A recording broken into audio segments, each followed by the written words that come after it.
हर खबर पर होगी आपकी पकड़। डाउनलोड कीजिए एबीपी लाइव ऐप। आप अपने आप को सामाजिक कार्यकर्ता कहते हैं, क्यों छोड़ा नहीं जा दलितों के लिए आप लगातार काम जो कर रहे करेगा हैं। उसको छोड़ा नहीं जा सकता है। नहीं, अरे सर, अभी आप और मैं बात कर रहे हैं ना। मैं ये कह रही हूँ, मैं आपसे बात करना चाहती हूँ, मैं आपसे सवालों के जवाब लेना चाहती हूँ।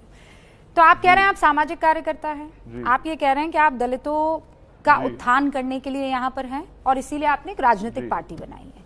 तो मुझे ये बताइए कि वो कौन सा राज्य है जहाँ सबसे ज्यादा, वो कौन सा राज्य है जहां सबसे ज्यादा दलित बेटियों के साथ अत्याचार हो रहा है? वो कौन सा राज्य है? आंकड़ों के हिसाब से बताइए, कौन सा राज्य है जहां सबसे ज्यादा दलित बच्चियों के साथ अत्याचार हो रहा है? कौन सा राज्य ऐसा जिसमें नहीं हो रहा है? कौन सा राज्य है जहां सबसे ज्यादा हो रहा है? मेरा सवाल सुनिए ना। पूछ रहा हूँ, आप आंकड़े सिर्फ वो देखती हैं जो FIR दर्ज होती है। कौन सा राज्य है जहां दलित बच्चियों के साथ सबसे ज्यादा अत्याचार हो रहा है? NCRB के 2019 के आंकड़े मुझे याद है, आप बताइए। अच्छा, आपका सवाल हो गया तो जवाब दूं? वेट कर रही हूं मैं। आपका सवाल हो गया तो जवाब दूं? चाहे 2 बार दोहरा दीजिए, 3 बार दोहरा दीजिए, अगर आप जवाब कहेंगी तभी तो दूंगा ना। मैंने आपको बताया कि अभी आपके पास जो आंकड़े हैं ना, वो आंकड़े हैं जो FIR दर्ज होती हैं। मेरे पास वो भी आंकड़े हैं जिनमें FIR दर्ज नहीं होती है। और उत्तर प्रदेश में सबसे ज्यादा अत्याचार होता है, सबसे ज्यादा रेप और बलात्कार की घटनाएं होती हैं। उत्तर प्रदेश में 22 करोड़ लोग रहते हैं। उत्तर प्रदेश के बाद बिहार में बड़े पैमाने पे होता है, राजस्थान में होता है, मध्य प्रदेश में होता है, और कौन सा ऐसा प्रदेश है जिसमें नहीं होता है? सर, ये तो आपने तय कर लिया ना। NCRB का आंकड़ा कहता है सबसे ज्यादा SC कम्युनिटी की बच्चियों के साथ अगर कहीं पर अत्याचार होता है तो वो है राजस्थान। 554 highest in India. मुझे ये बताइए, आप राजस्थान में क्यों नहीं गए? उत्तर प्रदेश ही क्यों? इसके पीछे की नीयत क्या बताया आपको? ये जी, हेलो, हाँ, मैं सुन रही हूँ। उत्तर प्रदेश ही क्यों, राजस्थान क्यों नहीं गए? मेरी आवाज आ रही है आपको? बिल्कुल आ रही है सर, दुरुस्त, एकदम चाक चौबंद। बहन, मैं जब राजस्थान में अन्याय होता है ना, तो मैं राजस्थान भी जाता हूँ। तो बरा में अभी क्या हुआ था? आपको बता सकता हूँ जो मैंने यहाँ से राजस्थान जाके किए हैं। 3 रेप के मामले में ही। हेलो, सुन रही हूं चंद्रशेखर आजाद साहब, आपकी आवाज आ रही है मुझे आपकी आवाज कम आ रही है क्योंकि अब मैं क्रॉस क्वेश्चन कर रही हूँ ना। जब मैं सवाल कम आएगी तो जवाब कैसे दूंगा? और ये मैंने स्टार्टिंग में ही कहा था।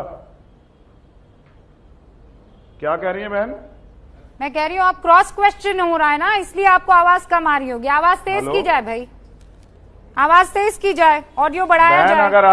अगर आप इस मिजाज में बात कर रही हैं तो मुझे ये बताना पड़ेगा आपको कि आपके यहाँ जिन लोगों ने कैमरा लगाया वो बता देंगे। मैंने स्टार्टिंग से कहा कि आपकी आवाज कम आ रही है, और घबराने वाला नहीं हूं मैं किस चीज से। मैं सामना करने वाला हूं। आप जानती नहीं है शायद मुझे। अभी मैं भाई हूं, मैंने अपनी बहन को खोया है।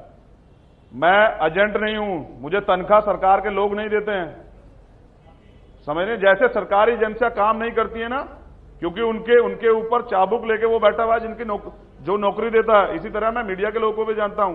14 दिन में आपने दिखाया एक बार कि हाथरस में क्या हुआ है? क्यों नहीं दिखाया आपने? आप कितनी बार गई रूबिका जी वहां? अरे सर, आपने एबीपी न्यूज देखा ही नहीं। कंगना रनौत का छज्जा दिखा रही थी, आपको नहीं लगा? आपको क्या पता चंद्रशेखर साहब, एक तो आपने ये जो नीला मफलर पहना हुआ है ना, ये नीला जो गमछा टाइप आपने डाला हुआ था, इसको अगर आपने अपनी आंखों और अपनी कानों पर डाल दिया हो तो मैं आपकी मदद नहीं कर सकती। पूरे देश ने हाथरस से रूबिका लियाकत को देखा है, प्रतिमा मिश्रा को देखा है, कुमकुम बिनवाल को देखा है, अंजलि सिंह को देखा है, रविकांत को, ये नाम गिनाती जा रही हूँ, सुनिए एबीपी न्यूज के रिपोर्टर्स की। रविकांत को देखा है, इंद्रजीत को देखा है। मुझे नाम गिनने का शौक ही नहीं है ना। नहीं तो अभी आपने मुझसे पूछा ना, आप सुनिए मेरी बात। को भी जानता हूँ। मैं पूछ रहा हूँ किस दिन गई थी आप? मैं पिछले 3 दिन से वहीं थी सर। तारीख में गई थी आप? पिछले 3 दिन से वहीं थी, और उसके बाद मेरी पूरी टीम वहाँ पिछले 1 हफ्ते से डेरा डाले हुई थी। रेप क्या 3 दिन पहले हुआ था? रेप 14 तारीख को हुआ था। सुनिए, मुझे ये मत बताइए, मैं बताती हूँ क्यों गई। इसलिए क्योंकि वहाँ की पुलिस परिवार से मिलने नहीं दे रही थी। 25 तारीख तक कितनी बार गई है? क्योंकि वहाँ पुलिस मिलने नहीं दे रही थी परिवार से, और उसके बाद एबीपी न्यूज की मुहिम थी। कौन कहता है? उसके कौन कहता है? मैं कहती हूँ ना, मैं ग्राउंड जीरो पर मौजूद थी। मैं गया था अलीगढ़ मिलने के लिए, कौन कहता है मिलने नहीं दे रही थी?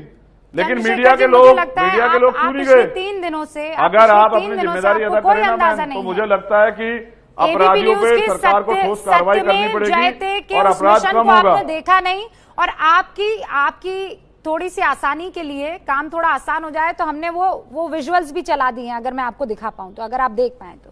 ये मैं हाथरस में मौजूद हूँ, मैं तो हाथरस में थी, आप राजस्थान में क्यों नहीं बता दीजिए ना, आप छत्तीसगढ़ में क्यों नहीं है? जब उस बहन की हत्या हो गई है, उस बहन को जो है, उस बहन का शव वहां पहुंच गया, फिर आप लोग गए हैं। एबीपी न्यूज आपको रखे आगे।